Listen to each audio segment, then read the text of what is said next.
It's amazing I'm up here after Donald. I didn't think he'd be okay with a peaceful transition of power. Hillary believes that it's vital to deceive the people by having one public policy and a totally different policy in private. Here she is tonight in public, pretending not to hate Catholics. Hillary Clinton and Donald Trump trading barbs at the annual Al Smith dinner, turning what is traditionally some gentle ribbing into something much rougher. And we're back now with the panel. Well, we're going to get to the unusual doings at the dinner a little bit later. But first, Karl, I want to go over the numbers. You saw some of the numbers that we went over with Kellyanne Conway. There is a new poll out this morning from ABC News and the Washington Post. Let's put it up. Shows Clinton at 50 and Trump at 38, a 12-point jump. That's one of the biggest that I've seen. Karl, that poll, everything else, what is Trump's path to victory now, or doesn't he have one? Well, if he plays it inside straight, he could get it, but I doubt that he's going to be able to play it. He has 186 electoral votes in states that he either leads outside of the margin of error, or is thought comfortably put away. That compares to Romney's 206. That's Romney's states minus Arizona and North Carolina where he's behind, and plus Iowa where he's ahead. There's only one other. He's ahead in Ohio by less than 0.1%, by less than 1 point. That gets him to 214. There's only one other state where he's within 4, Florida. That would get him to 243. And everything else ranges from 4.3 to 10 points, all the rest of the battleground states.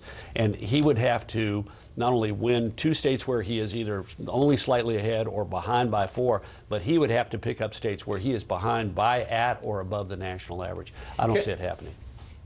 I'm sorry, you don't? I don't see it happening. I mean, maybe it could, but I doubt that in the just over 2 weeks that we've got left conducting the kind of campaign that he is conducting, that he's going to be able to swing 1 out of every 10 voters, 1 out of every 12 voters, 1 out of every 15 voters, 1 out of every 6 voters in a state, and convert them.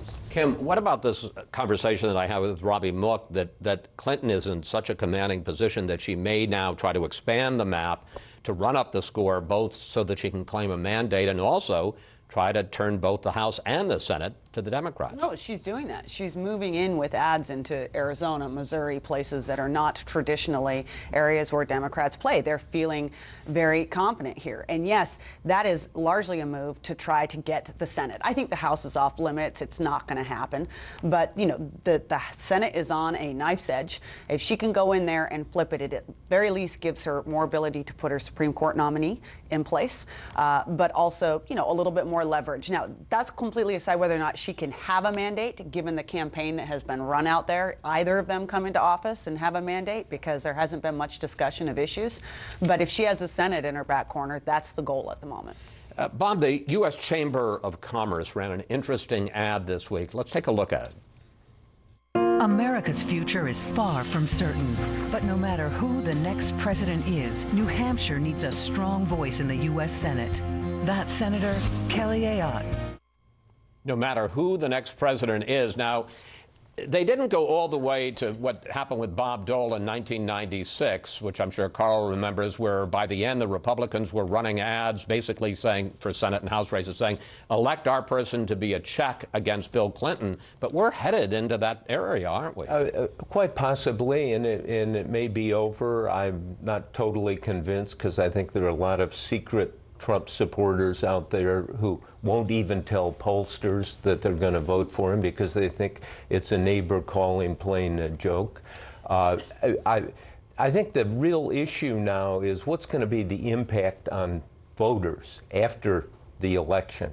And I think I said to you that there are a group of Valium voters, people who talk tough, who really treat all of this as an emotional combat between Trump and Clinton. And actually, after the election, they're going to chill out. They may have to self-medicate, but lives are going to go on. And this is not going to be the end of the world. And it's been portrayed as Armageddon, and I'm not sure it is. Well, for the Armageddon lobby, one of the points that they would cite was the Al Smith dinner, which is usually very dignified, very gentle ribbing, and turned ugly and mean, and frankly, particularly by Trump. And he was openly getting booed, Juan, at a charity dinner. And I wonder, maybe I'm making too much of this, but to me, those kind of events are the glue which hold the country together. I don't mean the Al Smith dinner, but the sort of sense that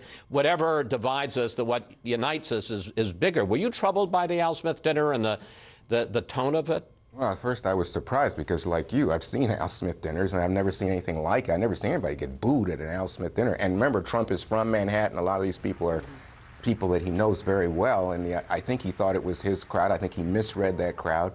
And when he starts off about hate Catholics, that she wants to deceive people a little bit, that you played picks up on the nasty woman line that he used earlier. So corrupt that she got Yes. kicked off the Watergate committee? And he says, after listening to Hillary, Rosie O'Donnell looks better. I mean, it didn't have the right timbre, didn't have the right feel. And I think a lot of people just felt like, again, on this issue of, do we have any comedy? Can we at least have a conversation? Can we have a moment of grace after his not very good performance at that third debate? I just thought it was sad for the country in some ways. But isn't that his brand, going over the line?